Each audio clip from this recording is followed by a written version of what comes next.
Bonjour, chère étudiante, cher étudiant. Je te présente, dans le fond, une vidéo. Je te fais cadeau, plutôt, d'une vidéo, dans le fond, sur les obstacles à l'écoute. On a vu précédemment dans l'élément 1 les obstacles à la communication fonctionnelle, donc que tu dois très bien connaître.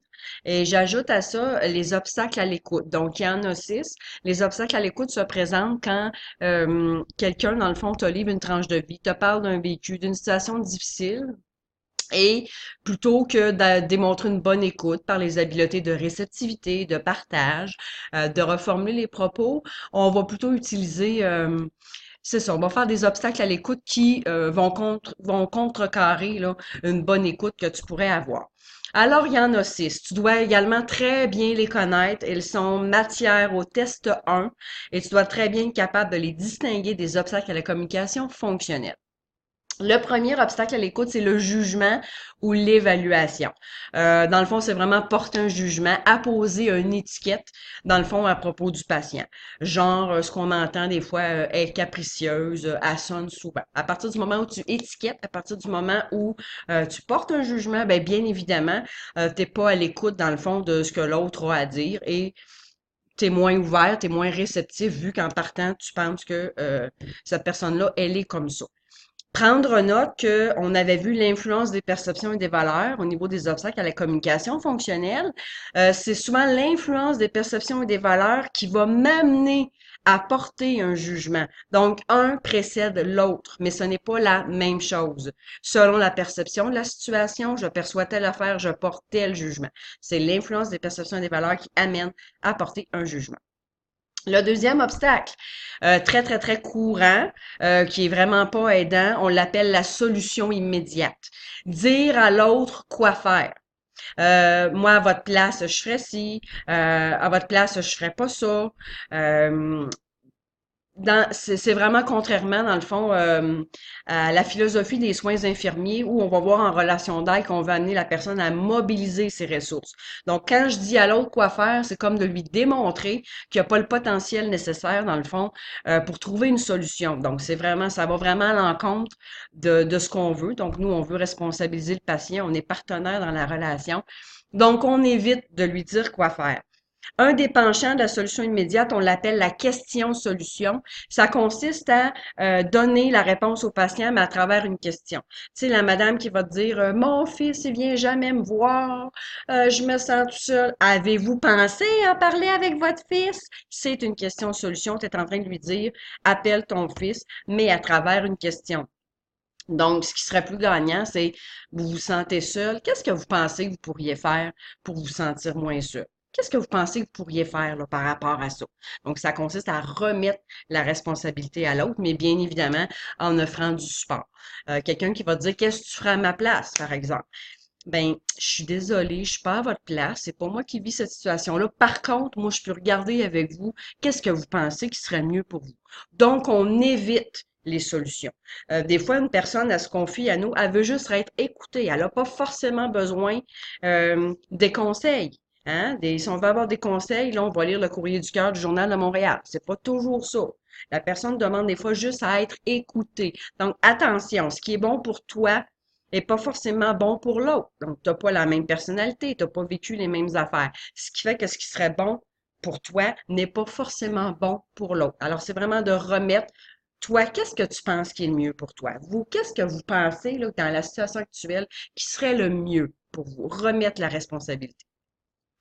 Un troisième obstacle, on l'appelle investigation ou enquête.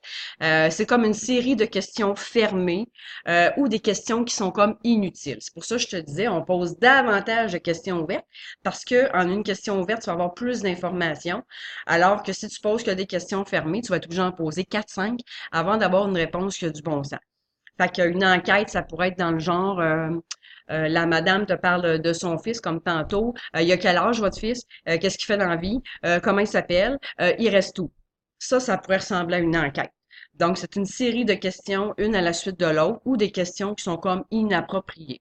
C'est la raison pour laquelle on opte pour des questions ouvertes, parce qu'une série comme ça, nous, on veut pas démontrer qu'on est un policier, là, on est une infirmière qui veut être à l'écoute. Fait que le but, c'est pas de faire une enquête de police.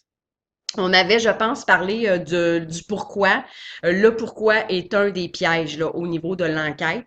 Donc, bien évidemment qu'on oublie ça, les pourquoi. Pourquoi? Pourquoi vous avez fait ça? Pourquoi vous pensez que votre fils vient pas vous voir? Le pourquoi, on l'a vu, a une connotation accusatrice. Donc, l'autre peut se sentir fautif et peut se mettre sur la défensive, ce qu'on veut pas. Hein? On veut pas faire sentir l'autre personne fautive. Bien sûr qu'on veut savoir pourquoi. Alors, on va aller demander, ben, qu'est-ce qui fait que vous pensez comme ça? Qu'est-ce qui vous amène à penser que? Comment, en quoi, dans le fond, cette solution-là est la meilleure pour vous? Oui, on veut savoir la cause, mais sans nécessairement dire de pourquoi. Donc, le pourquoi a une connotation accusatrice. Un autre obstacle à l'écoute, on appelle l'interprétation. L'interprétation, essentiellement, ça vise à chercher un coupable, à minimiser la situation en rejetant la faute sur quelqu'un d'autre. Ton ami en soins qui te dirait, par exemple, hey, moi, je vais abandonner les soins, là, c'est vraiment trop difficile. Alors là, tu pourrais dire, hey, t'es folle, ça n'a pas d'allure, jugement. Hey, moi, à ta place, je ferais pas ça, solution immédiate. Ou encore, ben oui, hey, pauvre toi, c'est pas de ta faute, hein. C'est pas de ta faute si tu vas abandonner les soins, c'est tes parents qui t'ont jamais encouragé dans tes études. Hey, c'est vraiment pas de ta faute. Ça, c'est une interprétation, dans le sens où on est en train de chercher un coupable, hein.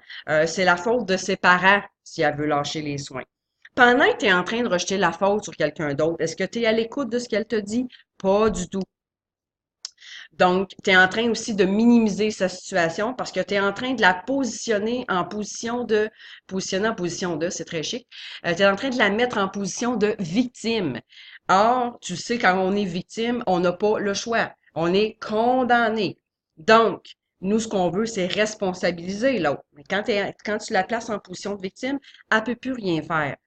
Alors, rejeter la faute sur l'autre, t'es pas à l'écoute. Ça vaut rien, ça donne absolument rien et tu la places en position de victime.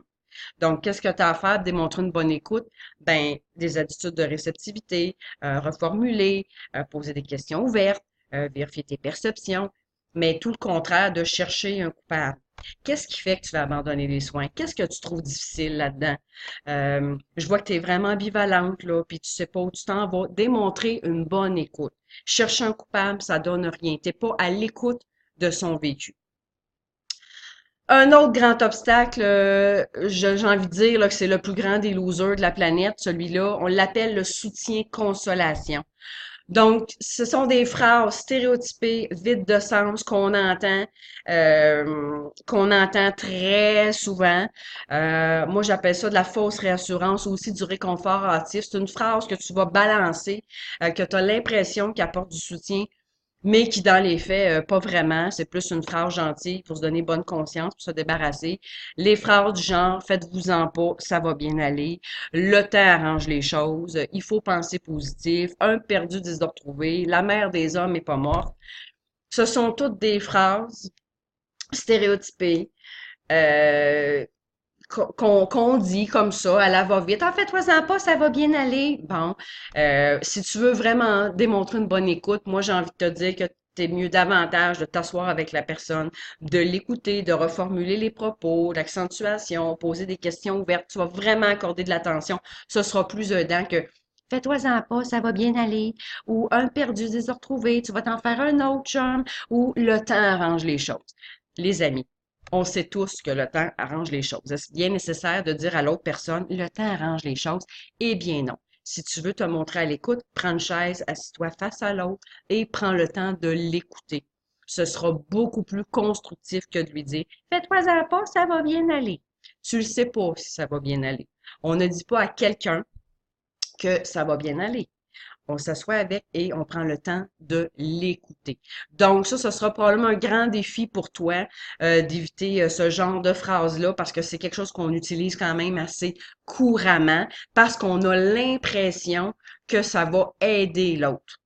Mais dans les faits, c'est un obstacle à l'écoute. Donc si tu veux vraiment être à l'écoute, mieux vaut une présence, on l'a dit, là, de courte durée, mais intense et tout là, plutôt que de balancer une phrase à la va-vite comme ça, là, puis de sauver. Donc, le soutien-consolation, là, j'ai envie de dire qu'il était à très, très faire attention, ainsi que la solution immédiate. Et on a aussi la sympathie, hein? La sympathie qui est un obstacle à l'écoute aussi. Donc, la sympathie, c'est ce qui se rapproche de la pitié, de l'apitoiement.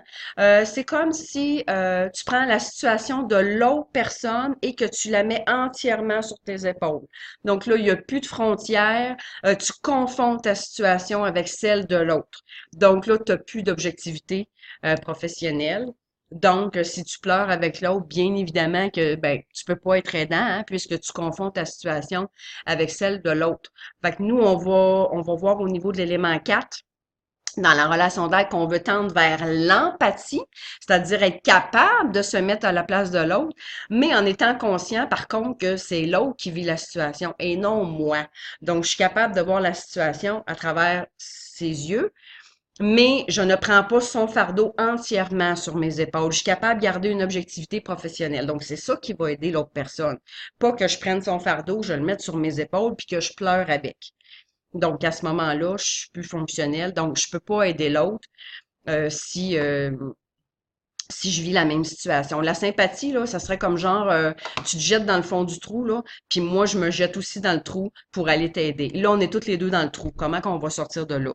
Hein? L'empathie, ça serait je reste sur le bord, je te tends la main, puis j'essaie de te sortir de là. Mais si je me jette dans le trou avec toi, je peux plus t'aider. Je suis dans le trou autant que toi. Alors, c'est vraiment de tendre la main, de se mettre à la place de l'autre, mais sans pour autant prendre le fardeau sur mes épaules entièrement, de confondre mes sentiments avec les siens, euh, puis de plus savoir qui le vit finalement. Fait que ça, c'est pas aidant. Fait que c'est comme tout ce qui est pauvre vous, ça a pas d'allure. Moi, qu'est-ce que je sais pas qu'est-ce que je ferais à votre place. Oh, c'est de valeur. Oh, c'est triste. Oh, oh, je sais pas ce que je ferais à votre place. Donc, démontrer un désarroi comme ça, c'est vraiment de la sympathie. Donc, ça, bien évidemment, qu'il faut faire attention à ça. Donc, nous avons parlé d'évaluation ou de jugement. On a parlé de solution immédiate versus la question-solution. On a parlé d'enquête ou investigation. On a parlé de soutien-consolation. On a parlé, dans le fond, de sympathie aussi. Donc, ce sont les obstacles à l'écoute. Et je te rappelle que tu dois très bien les connaître, être capable de les distinguer de l'obstacle, des obstacles à la communication fonctionnelle. Alors voilà, si tu as des questions, n'hésite pas. Je suis là pour y répondre. Alors voilà, je te souhaite une bonne journée.